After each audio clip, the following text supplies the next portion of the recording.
What's up YouTube, Dylan here. We recently picked up this 1985 Cat D3B, and one of the things it was definitely missing was a seatbelt. So today we'll be showing you how to install a seatbelt on it.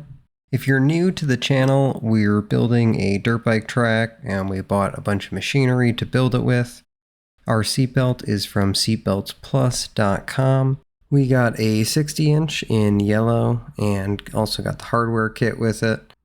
Lucky for us, the original mounting hardware is still in place, so it's just a matter of bolting in the new seatbelt. It's 11/16 for the wrench and the socket.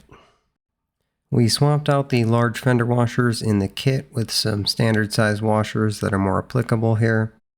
Otherwise, it's just a matter of putting the bolt through, putting the washer on, lock washer, and then the nut.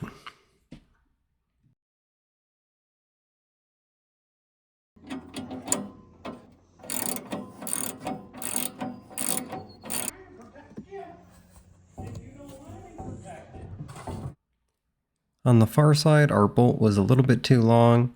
We were feeling lazy, so instead of cutting the bolt down, we opted to add a stack of washers onto the front side of the bolt.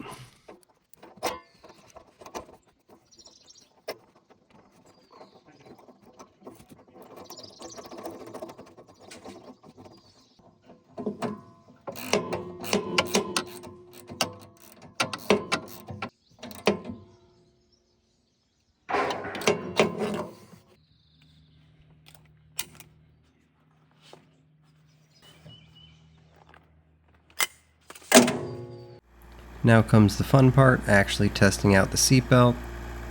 The dirt bike track has a lot of ups and downs and slopes, so having the seatbelt is super handy for not falling out of the seat.